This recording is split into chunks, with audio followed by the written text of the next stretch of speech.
श्याम सुंदर जी, उषा देवी जी। गुरुजी आपके चरणों में कोटि कोटि प्रणाम। राधा वल्लभ श्री हरिवंश। गुरुजी, हम पति पत्नी सुबह उठकर हाथ पैर धोकर बिस्तर में ही माला जप करते हैं, क्या ये उचित है? हाँ, बहुत बढ़िया है। किसका है प्रश्न? हाँ, बढ़िया है, बढ़िया है, ठीक है, जब करो। जब तक शौचालय ना जाए ना तब तक मान लो, जब शौचालय जाए तो फिर पवित्र होके फिर। हाँ, बढ़िया है। गुरुजी, माला जब आलती पालथी मार के करते समय पैरों में पीड़ा होने से पैर फैलाना पड़ता है, जिससे कोई अपराध तो नहीं बनता? ना ना, वृद्ध शरीर, आप नाम जप मंत्र जप करो। ये जो आसनों में बैठने की बात है ना, ये सब ब्रह्मचारियों की बात है। नए बच्चे हैं ब्रह्मचारी, योग मार्ग में चल रहे हैं, भगवत मार्ग, उनका ब्रह्मचर्य पचे। जैसे आसनों पे सीधा ऐसे बैठा रहता है, इसमें पीड़ा होती है। अब इसको जैसे 2 घंटे 2.5 घंटे 3 बिना हिले ऐसे, तो जो ब्रह्मचर्य है जो अधोगामी है वो ऊर्ध्वगामी होने लगता है, ब्रह्मचर्य पचने लगता है। क्योंकि गृहस्थी में तो परिवार है, लेकिन जो बाबा जी वो कैसे अपने को सुधारे, तो ब्रह्मचर्य के लिए, एकाग्र मन के लिए और अपने आराध्य देव की प्राप्ति के लिए। फिर जो विरक्त साधक है उनके लिए कठोर नियम होता है। आप ऐसे बैठिए, आप गृहस्थी में हो, पूरा शरीर जीर्ण क्षीर्ण हो रहा है, तो ऐसे पलथी मार के बैठो तो ठीक है, नहीं कुर्सी में बैठ जाओ, सोफा में बैठ जाओ। अब भजन होना चाहिए, ज़्यादा बैठने वाला उसमें शासन नहीं चल सकता। वृद्ध शरीर गांठ दर्द करेगी, कमर दर्द करेगा, क्योंकि गृहस्थी में रहे हो। थोड़ा टहल लिया, फिर बैठ लिए, फिर टहल लिए, पर टहलते समय भी मंत्र जब, बैठते समय भी। अब भगवान का स्मरण बना रहे, प्रभु का स्मरण ना छूटे, खास बात ये रहेगी। गुरुजी, किस दिशा में मुख करके माला जप करना चाहिए? सुबह शाम पूर्व दिशा में बैठकर मंत्र जप करते हैं, कृपया मार्गदर्शन करें। हाँ, बढ़िया है।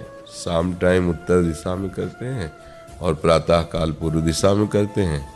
और जब भगवत प्रेम की बात आ जाती है तो सब दिशाएं हमारे प्रभु की है। वो जिधर बैठा उधर ही मंगल है। अब सही पूछो तो हमें दिशाओं का ज्ञान भी नहीं रह गया।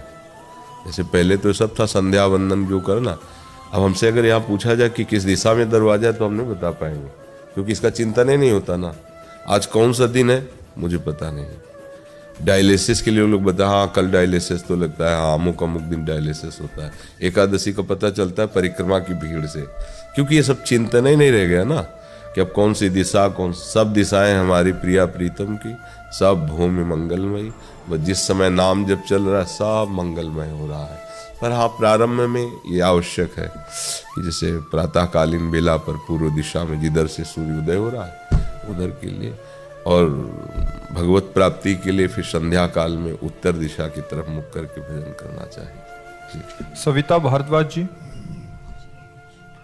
राधा वल्लभ श्री हरिवंश। गुरुदेव भगवान, आपके चरणों में कोटि कोटि नमन। हे प्रभु, हम बहुत ही बुरे हैं, बहुत अपराध किए हैं, आप हमें क्षमा करें या दंड दें, ये आपकी बात है। हे भगवान, अगर हम बुराई पकड़े रहेंगे तो हम बुरे हैं, अच्छाई पकड़ लिया तो अच्छे हैं, उसमें कहने की बात नहीं है। अपने को देखे, जो शास्त्र विरुद्ध, गुरु आज्ञा के विरुद्ध आचरण है उनको ना करे, वही बुराई है। अगर हम बुराई करते भी रहेंगे और कहते रहेंगे हम बुरे हैं, तो ये मूर्खता कभी हटने वाली नहीं है। वैष्णव दैन्यता एक अलग चीज होती है, लेकिन जिसे हम गलत समझते हैं हम गलत करेंगे नहीं। अगर हम गलत करते रहे और अपनी जबान से कहते भी रहे तो क्या वो बकवास ही तो है, मूढ़ता ही तो है, मूर्खता ही तो है। जब हम जान रहे हैं कि गलत है ये और नहीं करना चाहिए तो हमें नहीं करना चाहिए। उसके लिए हमें बल मिलेगा नाम से। हम जितना नाम जप करेंगे, सत्संग सुनेंगे, उतने हमारे अंदर आध्यात्मिक शक्ति आएगी। आध्यात्मिक पावर से ही हम अपनी इंद्रिय और मन को गलत कामों से रोक सकते हैं। नहीं तो जानते हुए भी वो जबरदस्ती गलत काम करवाते रहेंगे, क्योंकि आप में आध्यात्मिक शक्ति नहीं रह गई। इसलिए खूब नाम जप करो और बचो गंदी बातों से, नहीं तो इनका जब परिणाम आएगा ना तो फिर मतलब सह नहीं पाओगे। छोटे से कोई कर्म का बहुत बड़ा परिणाम होता है, और बड़े कर्म का परिणाम तो कहना ही क्या है। तो इसलिए बहुत सावधान रहना चाहिए। आजकल जिसे मनोरंजन समझा जाता है वो दुर्गति का कारण बनता है।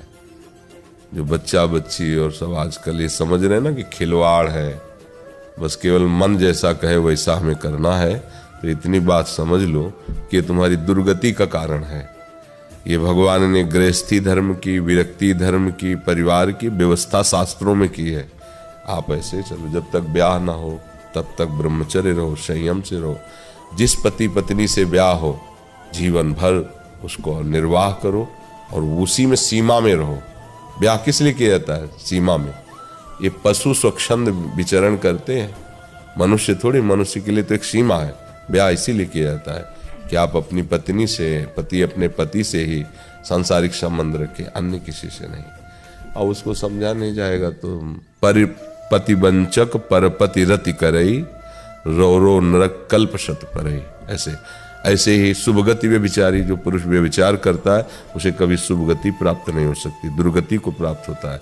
ये बहुत जो हम लोग आजकल मनोरंजन समझते हैं ना, धर्म का त्याग करके मनमानी आचरण, तो ये जब शरीर में भयंकर रोग और दुर्गति होती है तो नरक क्या है?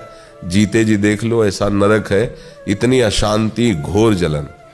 एक घटना बताते हैं, पूर्व में एक शुक्ला परिवार थे, बड़े जमींदार थे शुक्ला जी, और उनका जो लड़का था बिल्कुल हष्ट पुष्ट ऐसा एकदम। उनका ब्याह हुआ, हम लोग छोटे छोटे बच्चे थे तब। उनका ब्याह हुआ, वो आई तो फिर वो बड़ी रूपवती थी और वो हष्ट पुष्ट थे, सब था सब। एक दो बच्चे हुए, उन्होंने नौकर रखा, उसने नौकर से संबंध बनाया उनकी पत्नी ने, और मिल करके नौकर से पति को जहर दे दिया, पति मर गया।